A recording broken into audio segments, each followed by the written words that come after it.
Now you have already studied stress and strain in 1 dimension and 2 dimension. So in this course, we will understand generalized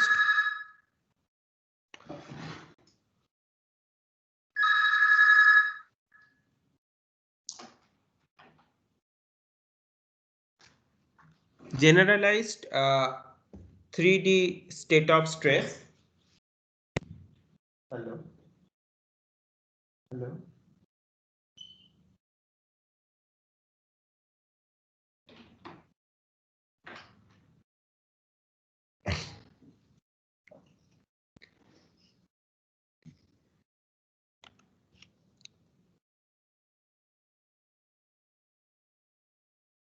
So here, let me start with this balance of linear momentum. Now, you have studied this Newton's second law, which is that balance of linear momentum.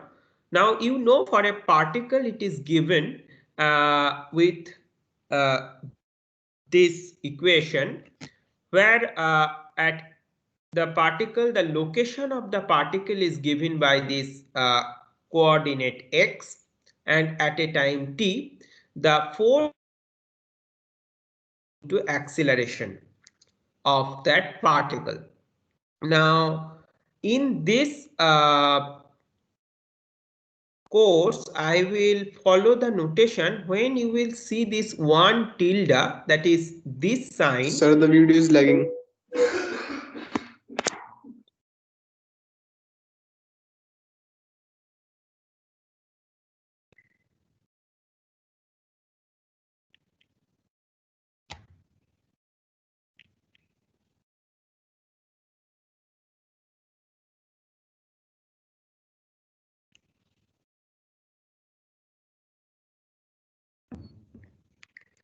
Yeah.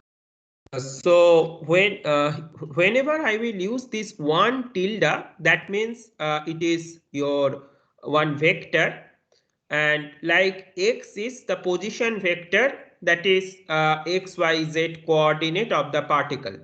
Now for a continuum body, the same law can be expressed in this form, in this integral form, where this capital V is nothing but the volume. Now it is synchronized. Hello. Now my audio is with video properly. Yes, yes. Yeah. So for a continuum body, here you can see this is one integral equation where we do the integration over the entire volume. Now, so at each point in the volume, we have this density rho, and this is your velocity. So this small v is velocity, which is a vector. As I told, the tilde is used to denote vector. Now, so this velocity is again dependent on that position vector. It is function of that position vector and time. And we do the integration over entire volume.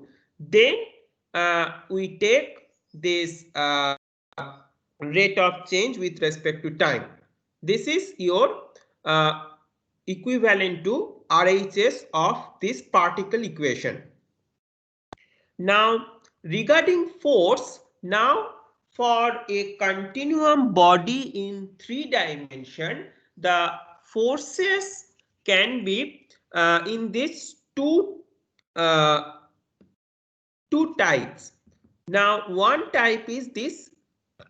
This is traction force. Now, what do we mean by traction? That is only defined on the surface. Like you remember, whenever you draw a free body diagram, then on the support you give some forces. So that is kind of traction force, that is on that point, on that support. If it is roller support, then there is only normal reaction. So similarly, if suppose we have two bodies in contact and we draw in that contact the other body, suppose applying some force, so that is kind of a traction force. So with further discussion it will be more clear. So at this moment only what you should understand that this traction force, it is defined only on the surface of the body. So for three-dimensional analysis it is on surface, and for two-dimension analysis it will be on that boundary curve. So that is the traction vector. Now this traction vector is function of that position x, time t, and there is another thing which is this in, which is normal to that surface.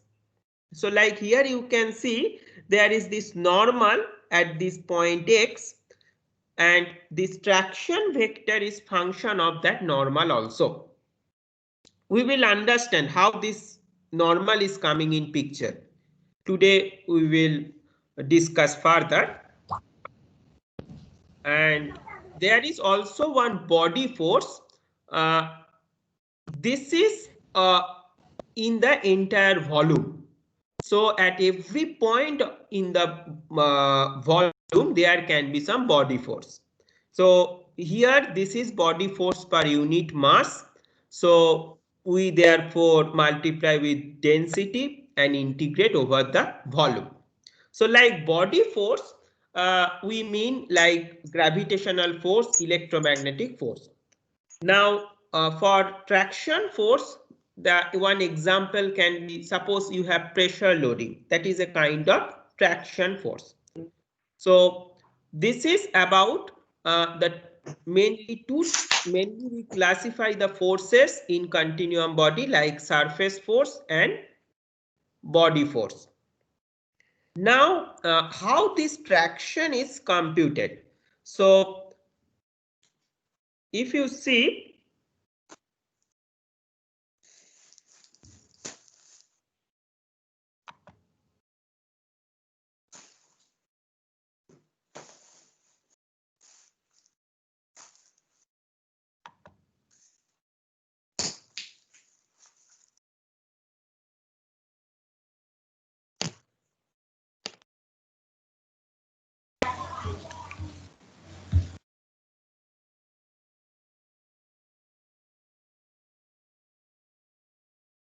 yeah.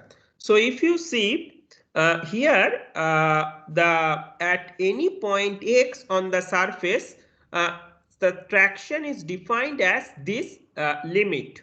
Now what is this limit? So this delta A is very small infinitesimal area surrounding that point x, delta A, and delta F is total force acting on that delta A. Now if we take the limit as delta A tends to 0, then we have this force per unit area, that is the traction force at that point on the surface. Now if you have any question regarding this slide, you please ask if you have any doubt.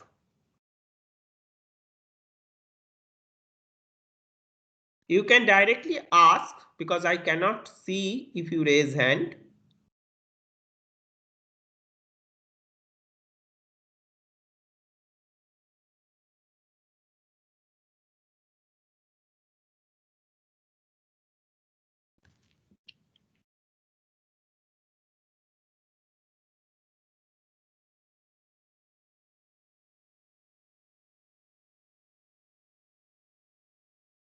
Okay. So now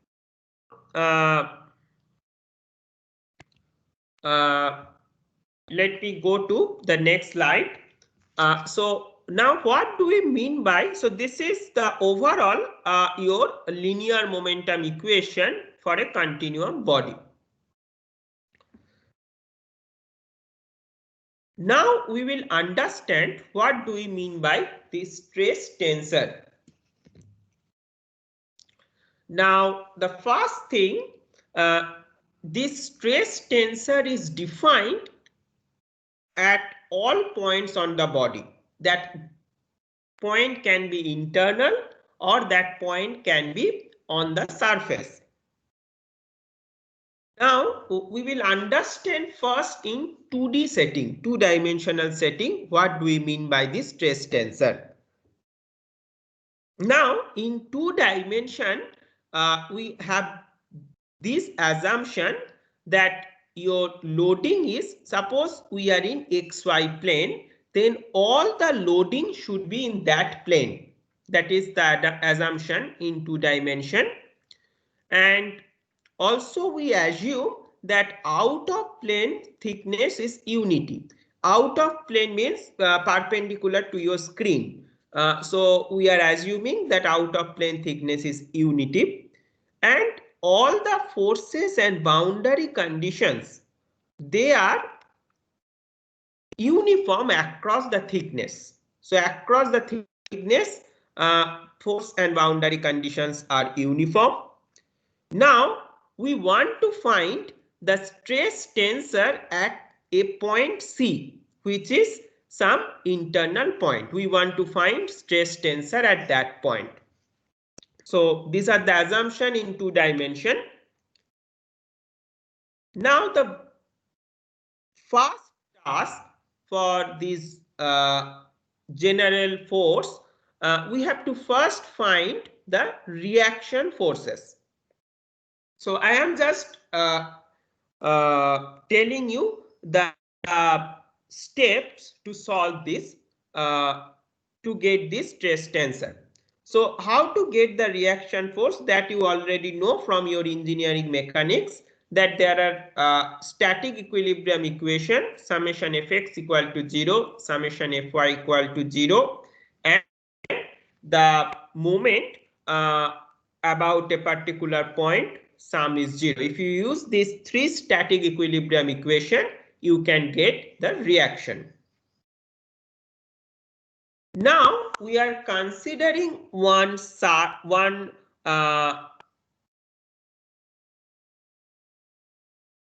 plane passing through this point C, which is DD. So it is one plane passing through point C.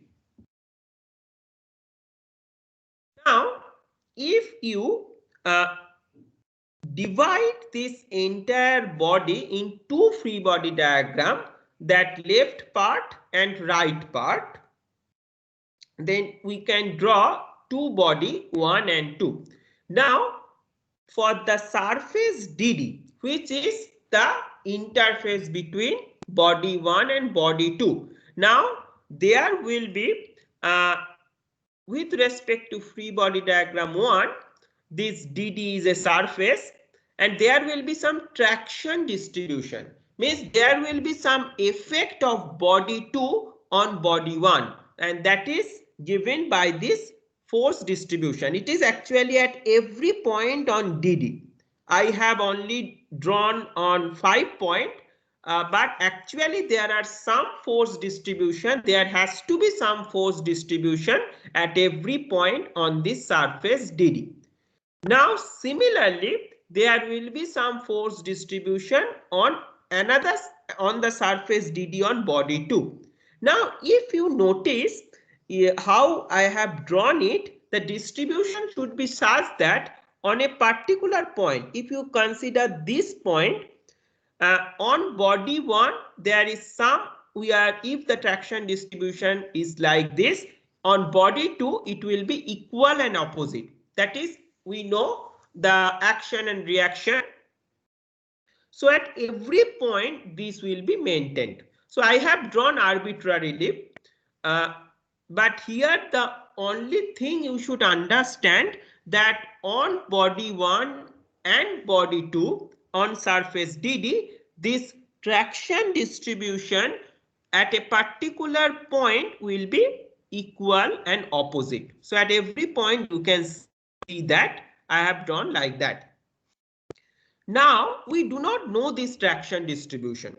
After solving your static equilibrium equation, we only know the reaction forces.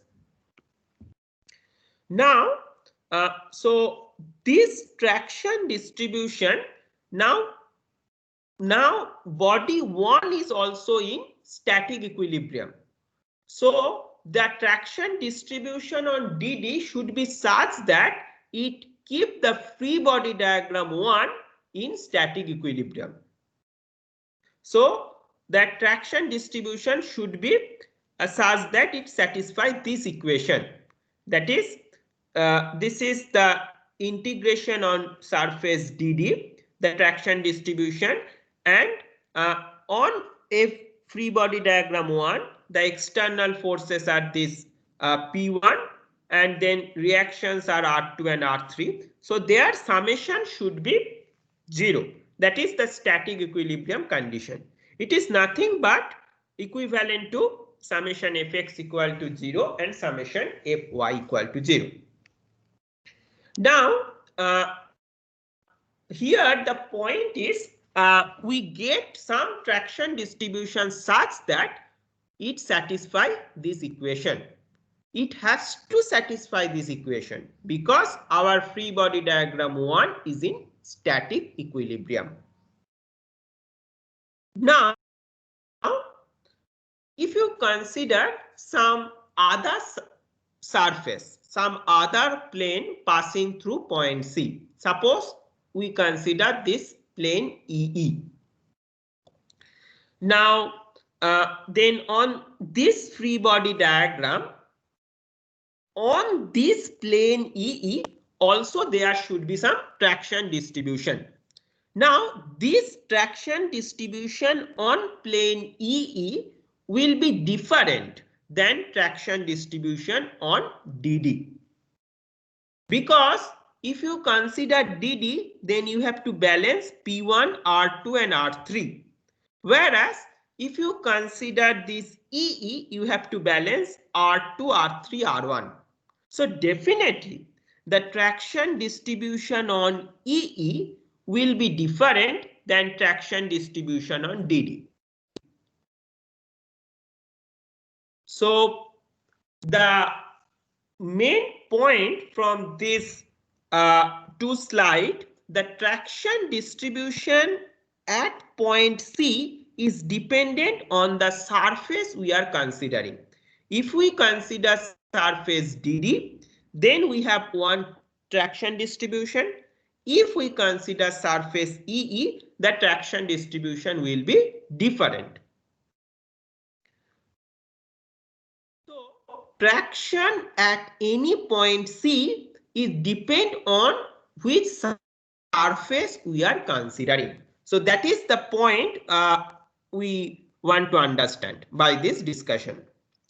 So are you convinced with this statement that traction distribution depend on the surface we are considering? Yes, sir. Yeah. So yeah, if you have any doubt, please ask that.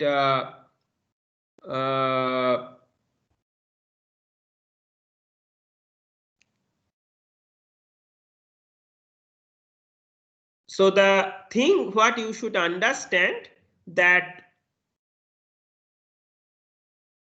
I am repeatedly telling that traction distribution at point C depend on which surface we are considering. So till now, if you have any doubt, please ask.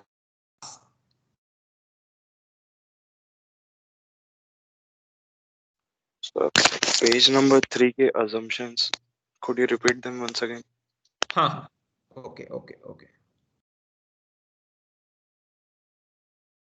So this assumption you mean, right? Yes. Yeah, these are, see what I am telling that first we are understanding two-dimensional stress tensor. Now, what do we mean by two-dimensional loading? Means two-dimensional setup. What do we mean by that? By two dimension, we mean that loading will be in the plane we are considering. So P1 and P2 will lie on the plane X and Y. That means this P1 and P2 will have only X and Y component. It will not have any Z component. Okay. And also we are assuming out of plane thickness 1. Out of plane means in the direction perpendicular to your laptop screen, that is out of plane direction. So in that direction we are assuming unit thickness. So and also all the forces and boundary conditions. So not only the forces, also these boundary conditions, all of them are uniform. They remain same if you go across the thickness. They will remain same. So these three conditions are condition of two-dimensional loading or two-dimensional loading and boundary condition. So our stress tensor also will be 2D if we satisfy these settings, loading and boundary condition. Clear? Yeah. Okay. Any other question?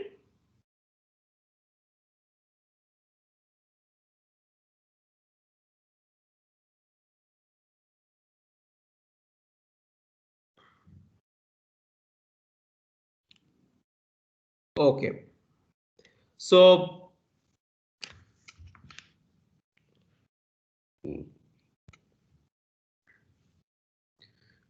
what we can say now, what do we mean by the surface considered? How the surface is defined?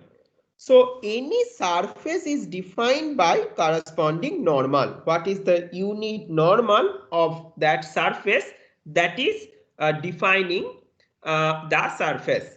So this traction T is function of, first of all, location of point, which point we are considering. That is for point C, the location of the point is controlling what should be the traction. Also, another important parameter, that is which surface we are considering. So for surface E, this is the normal. So for any surface, whether we are considering surface DD or surface EE, the normal is controlling what should be the traction. Now, for surface DD, the normal is in X direction. Now, this E1 and E2, this will be unit vector along X and Y direction. So E1 is 1, 0, E2 is 0, 1. So you can see for surface DD, your normal is E1. So on surface DD, the traction vector is function of X and corresponding normal E1. Now what do we mean by tau XX? Okay, now for both you can see there are two index. The first index is X, the second index X and Y. So first index is nothing but which surface we are considering. So here we are considering the surface whose normal is in X direction. So that is denoted by first index. So tau XX is, and the second index is the direction. So on that surface, we are considering the X component. So the first index is the surface we are considering, that is the surface whose normal is in X direction, and tau XX is the X component of that traction vector. So tau xx is nothing but this t dot e1.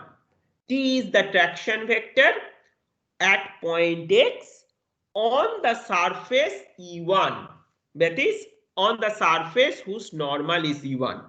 So that is this T, and its component in x direction is dot product with E1. So that is tau xx, T dot E1. Similarly, tau xy is nothing but the same T which is on surface E1 and its dot product with E2. E2 is the unit vector in x direction, in y direction. E2 is unit vector in y direction. So this second index is which direction we are considering. So that is towards in y direction.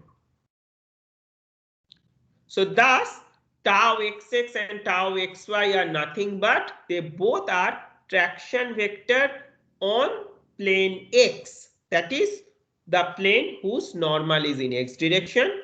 Tau xx is the x component and tau xy is the y component. Now here if you have any question.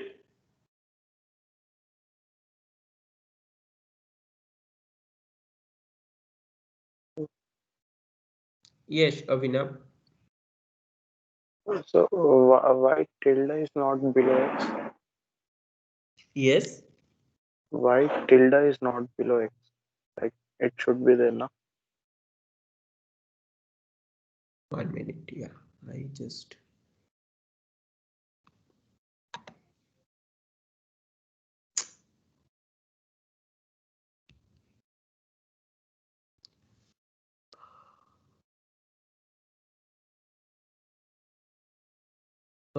Can you please repeat, Avinav? Yeah, where you have written tau xx equals to component of. So why tilde is not below x? Like there should be now. Is it a mistake or there is some reason behind it? This y tilde you are telling. Yeah, So there is no tilde that you are asking. yeah. In yes, Means here in this location. no, right of it. Right. Yes, there in that. Yeah. Okay. No. See, this x is actually x vector. That is the position vector of point C. That is not y. That is the position vector. That is x tilde. So that contain x, y, z. That point, which point we, the location of point C. That is one arbitrary position we are denoting by this x tilde. So it is the so this traction vector is function of two things. One is the location of the point C, that is x. Now when we are talking about tau xx and tau xy, both are at point C, that is x tilde. These all three are tilde. So that is actually the location. That should not be y. That is actually that contain all x, y because it is a vector. Okay. Oh, yeah, yes, sir. You got your doubt? It is now clear, Abhinav? Yeah. Yeah. Okay, any other question?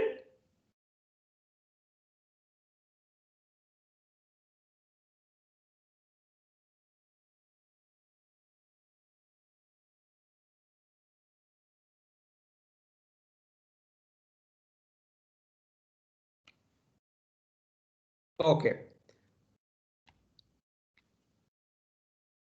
So this, as I told that Txe1 is traction at point C when surface DD, the surface whose normal is E1. So first is the location of the point and this is the plane we are considering, the normal to that plane.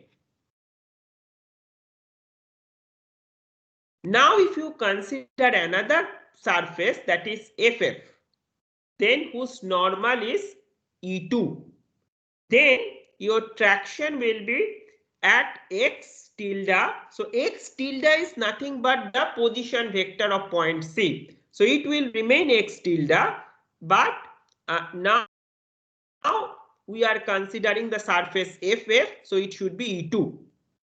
So this Tx, E2 is nothing but traction at position vector x when we are considering surface FF, that is the surface whose normal is in the direction of E2. So the meaning of this is at position vector x and on the surface whose normal is in direction E2. So that is the meaning of this Tx, E2. Now, then tau yx and tau yy. So now here again the first index is y. That is, we are considering the component on the plane whose normal is in y direction. And the x component, so again this is a vector. So like here you can see, here it is a vector. Similarly, if you consider that plane FF, there will be some vector in arbitrary direction. X component of that vector will be Tx, E2 dot E1. That is T dot E1. That is the x component of that traction vector. And tau yy is nothing but y component of that traction vector.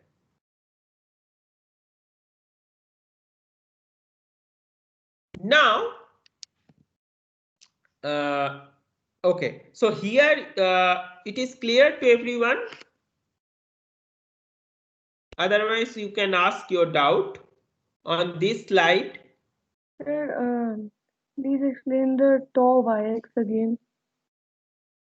Okay, tau yx. See, tau yx, when we are talking about first index, it is nothing but this Tx, E2, that y on y plane. That is, and now x is, so this Tx, E2 is a vector. Okay. So, yeah, who asked? Yeah. Akshita. So that is clear that T is a vector. Okay. Yes. Now, this y is on which plane we are considering. That is given by this y. Now, this vector again has two components. That is x component, y component. When we are considering x component, then the second index, tau yx. Therefore, we are taking dot product with E1. E1 is nothing but unit vector in x direction. Okay. Yes. And tau yy is the same traction vector Tx, E2. We are taking y component. Therefore, dot product with E. Clear? Yes. So let me just after a few slides, yeah. Okay, let me tell here. So that's whatever we told about the four components. If you see this tau xx, tau xy, tau yx, tau yy. So tau x, when we are considering the first component, we are that is the first index is x. We mean the traction vector on the surface whose normal is E1. So this traction vector, the normal is denoted here, right? So when we are talking about first index x, we are talking about this normal E1. And when we are talking about first index y, the normal is E2. That is about first index. So first index I is for the plane we are considering. denoted by its normal. Whereas the second index is the component of this traction vector, the direction, that is its component in x direction. Therefore, the dot product with E1. When we are considering y, then dot product with E2. Now again, when we are talking about yx, this y is the plane we are considering, therefore x comma E2, and x is the x component, therefore dot product with E1. Similarly, y is dot product with E2 of tx comma E2. So I think Akshita means things Yes, now. sir. I think you followed, right? Yes. With this summary slide, I think you have followed, right? Yes, sir. If you have any doubt, please clarify now, because that is the whole purpose. If you have doubt, please don't hesitate. Sure, sir. It's clear. Okay, thank you. So any other doubt, anybody? See, because whatever the later portion, that is dependent on what we are covering today. I am going very slowly so that you understand the thing. See, this subject is for understanding. It is just, there are book, but this for understanding, these classes are essential. So if you, any of you have any doubt, I am just again go through one by one the slide. If you have any doubt, please ask. So first we talk about this balance of linear momentum on a continuum body. What is this traction vector? It is dependent on normal also of the surface. Then this body force. Then what do we mean by this traction? The limiting condition. Because if suppose generally when we do the board work, we go slowly. Now in presentation we move fast. So therefore if you have any doubt, please clarify now. Now after that we studied this stress tensor. Now in 2 dimension, these are the assumption. What do we mean by 2 dimension loading and boundary condition? On that, in general setting, first we get the reaction force. Then we consider a surface DD. We divide between free body diagram.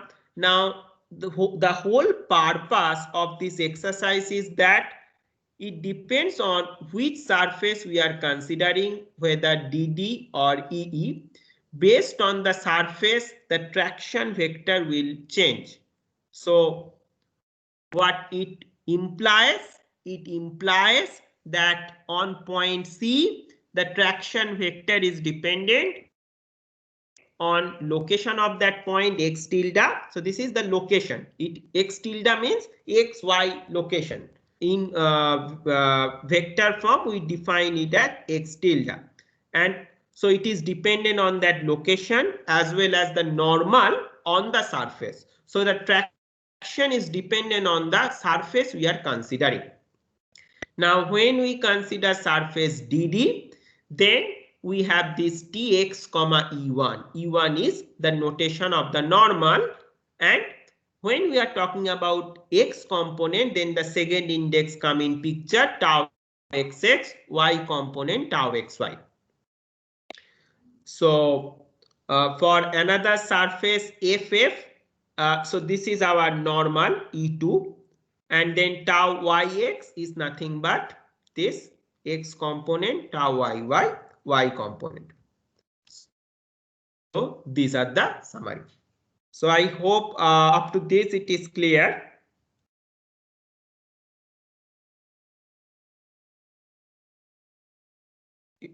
If you have any doubt, these are very important things. Okay. So now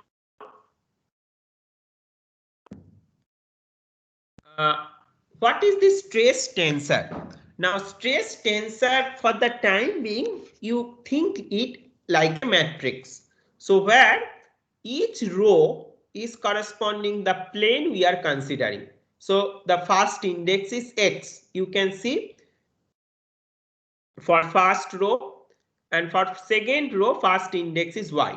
So first row is corresponding to x plane, that is the plane whose normal is in x direction. Second row is corresponding to y plane. So the row number is corresponding to the plane we are considering, and the column number is corresponding to the direction. So first column is in x direction, second column is in y direction. Now we know this traction vector on x plane, so these are the component. You already know the x component is tau xx, y component is tau xy. Already here you have studied that for tx comma e1, the x component is tau xx and y component is tau xy. So here you can see that is obtained. Now what you have to do, the stress tensor tau transpose E1. What is this E1?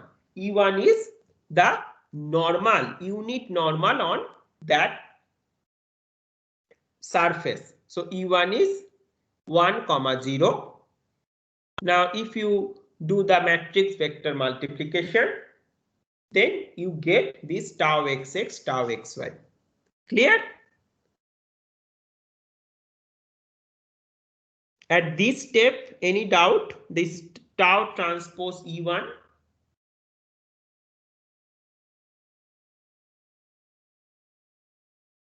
So this traction vector we recover by this tau transpose E1.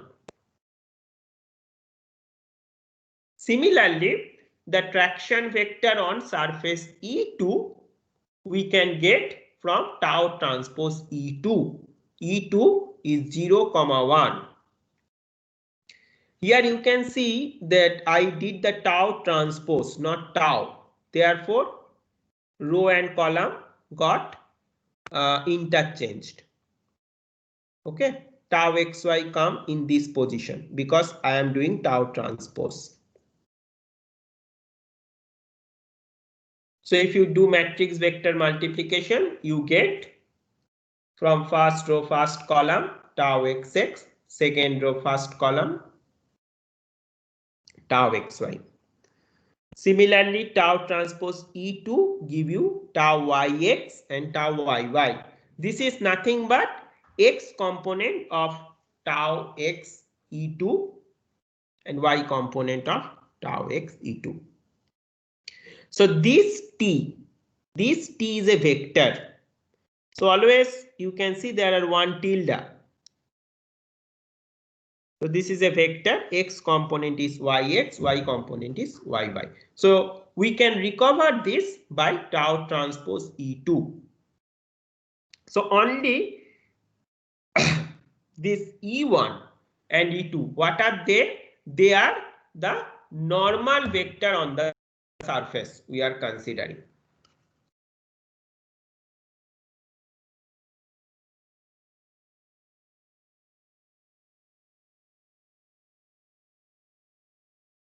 So here any doubt?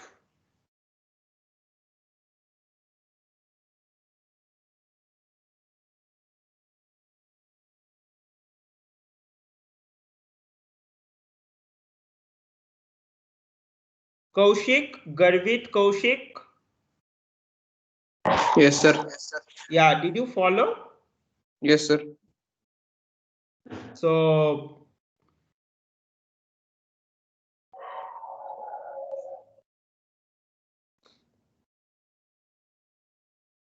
how that is recovered? Now for any other surface, any arbitrary surface EE. Okay, so we will stop here today. Tomorrow again we will start from here. Now already recording is there, so you study that recording and if you have any doubt regarding today's class,